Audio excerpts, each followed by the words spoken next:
منزل بمنزل کیسے آگے بڑھتے ہیں. دیکھو صبر کی کیفیت کیا ہے اور کیسے گزرے ہیں امتحان سے. ابھی 7 سال کی عمر ہے کہ نانا جان کا وصال ہو گیا. کتنا غم ہوگا, کتنی تکلیف ہوگی, کس طریقے سے اداسی ہوگی. اللہ اکبر, 7 سال کی عمر ہے اور نانا جان کا وصال ہو گیا.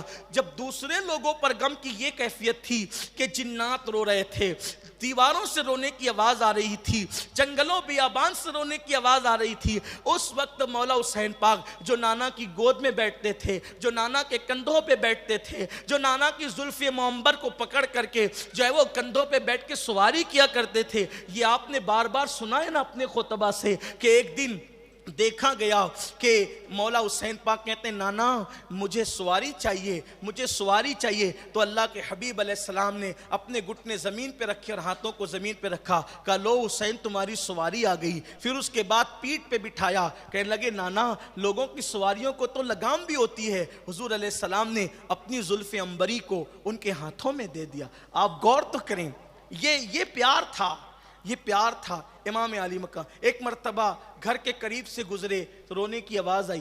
فرمایا فاطمہ کون رو رہا ہے؟ عرض کی بابا جان حسین روتے ہیں. سرکار نے فرمایا انہیں رلایا مت کرو, یہ روتا ہے تو میرا دل دکھتا ہے. یہ آقا کریم کی محبت تھی. اب بتائیں جب امام علی مقام 7 سال کی عمر میں جب نانا کے وصال کا صدمہ کتنا رہا ہو, ابھی نانا کے وصال کے صدمے کے زخم دل سے گئے بھی نہیں تھے کہ ٹھیک 6 مہینے کے بعد امی کا وصال ہو گیا. ماں کا سایہ سر سے اٹھ گیا اور اس کے بعد پھر امام علی مقام کو چند سالوں کے بعد والد کا سایہ سر سے اٹھا اور پھر اس کے ٹھیک 10 سال کے بعد بھائی کا سایہ سر سے اٹھا. اس کے ٹھیک 10 سال کے بعد کم و بیش چاہے وہ 50 میں امام کی شہادت ہوئی امام حسن پاک کی اور 61 میں کربلا کا واقعہ پیش آیا. اور اس درمیان میں جو ستایا گیا وہ الگ, وہ ایک داستان ہی الگ ہے. اگر ایک ایک لمحہ, ایک ایک سال, 56 سال میں سے ایک ایک سال اگر بیان کیا جائے, زبان پہ میں قابو نہیں, دل میں ہمت نہیں, کلیجہ کانپ جائے. اور وہ بھی کسی ایسے آدمی سے جس کی خون کی شریانیں اس عرش مقام کی شریانوں, خون کی شریانوں سے منسلک ہوتی ہو, ان کے لیے تو قطعاً ممکن نہیں. لیکن صرف یہ بات اس لیے بیان کی جاتی ہے تاکہ ہمیں عبرت ہو کہ انہیں کتنا ستایا گیا ہے. آنکھ میں آنسو, پریشان کیا جانا, ستایا جانا, گالیاں دیا جانا اور ان کا صبر کر. اللہ اکبر. تو امام علی مقام علی جدی علیہ السلام نے گھر پہ کہا کہ جس کی پیشین گوئیاں اور غیب کی خبریں تھی اب ویسا لگتا ہے کہ وہ وقت آ چکا. یزید بادشاہ بن بیٹھا اور بیعت کا مطالبہ ہے اس کی طرف سے, کیا کیا جائے؟ تو یہ تھا کہ ہم مدینہ چھوڑ دیں گے. اب ہمیں مدینہ شریف چھوڑنا ہے. یہ مدینہ شریف چھوڑنا, مدینہ شریف چھوڑنا صرف یہ نہ کہ صرف چھوڑنا یعنی کہ اس سے نکلنا. کسی عاشق سے پوچھو, 14ویں صدی کے مجدد امام عشق و محبت کہتے ہیں یا قافلتی زیدی اجلک رحم بر حسرت تشن لبک مورا جیارا لرجے درک درک طیبہ سے ابھی نہ سنا جانا. جانے کی بات مت کر. اے میرے قافلے والوں, مدینہ منورہ میں میری مدت قیام اور بڑھا دو, اس لیے کہ جب میں یہ سنتا ہوں کہ مدینے سے جاؤ تو میرا دل دھک دھک کرنے لگتا. جو مہینے بھر کے لیے 14ویں صدی والا عاشق, 14ویں صدی کے بعد جو پیدا ہو وہ عاشق اگر ایک مہینے کے لیے چلا جائے تو وہ کہتا ہے کہ میرا دل دھک دھک کرنے لگتا ہے یہ سن کر کہ مدینے سے جانا ہے. جو پیدا مدینہ منورہ میں ہو, جو جوان مدینہ منورہ میں ہو, جو بڑا مدینہ منورہ میں ہو, جو پلا مدینہ منورہ میں ہو, جس کی ولادت سے لے کر جوانی تک کے لمحات مدینہ منورہ میں گزرے ہوں اور پھر مسافر کی حیثیت سے نہیں, مسافروں کا مدینہ منورہ میں قیام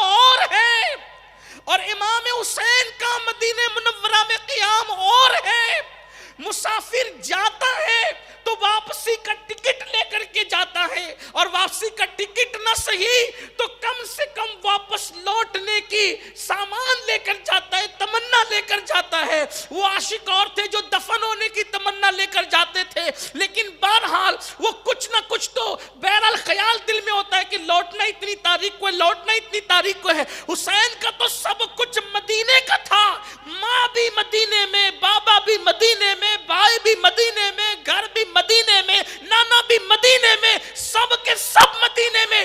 بلکہ اگر یہ کہہ دوں کہ مدینے کے مالک کا نام امام حسین ہے تو یہ کوئی غلط بات نہیں ہوگی، اس لیے کہ نانا کے شہر کا اگر کوئی مالک کہلا رہا ہے، کون ہے؟ سب کچھ تو انہی کا ہے. مسجد نبوی کا، مسجد نبوی کی رونق کا نام امام حسین ہے، صفہ کے چراغ کا نام امام حسین ہے، جس کی اماں کا خود کا حجرہ آج بھی مدینہ طیبہ میں موجود، اور حجرے مسجد میں شامل ہو گئے، لیکن 2 حجرے اب بھی باقی ہیں. ایک تو حجرہ عائشہ ہے، ایک تو حجرہ فاطمہ ہے، جس کی والدہ کا حجرہ اب بھی مدینہ طیبہ میں، یعنی کہ جس کی ماں کا گھر اب بھی مدینہ طیبہ میں، وہ امام حسین ہے. اور کہتے ہیں کہ اب ہمیں مدینہ چھوڑ دینا، چلے جانا ہے. یہاں کہاں جانا ہے؟ کہ کوئی منزل ہی نہیں. کہاں جانا ہے؟ کوئی منزل نہیں. 2 چیزیں، ایک اپنا وطن، ایک اپنی پسند، دوسرے نبی کی پسند. اپنی پسند وطن میں رہو، نبی پاک کی پسند دین بچاؤ. امام حسین نے اپنی پسند چھوڑ دی، ترک کی اپنی پسند کو. نانا کی پسند دین بچا.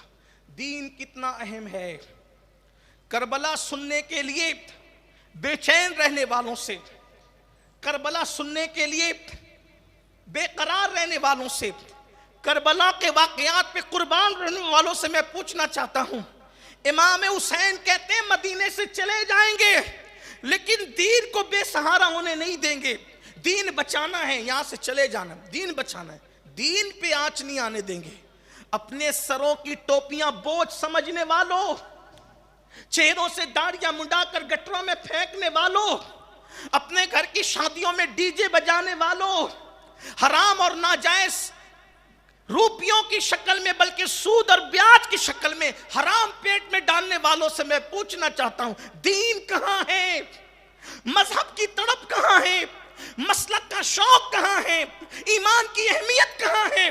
لوگ اگر 1 لاکھ روپے جیب میں رکھ کے نکلتے ہیں تو بار بار جیب ٹٹولتے پیسے ہے کہ نہیں ہے؟ ارے ایمان سینے میں رکھ کے نکلنے والوں، دن میں کتنی مرتبہ ایمان ٹٹولتے ہو کہ ایمان ہے کہ چلا گیا؟ روپیوں پر بکنے والے لوگ، روپیوں پہ ایمان کا سودا کرنے والے لوگ، گناہ کی دہلیز پہ ایمان کا سودا کرنے والے لوگ کبھی حسینی ہو سکتے؟ غور کرو.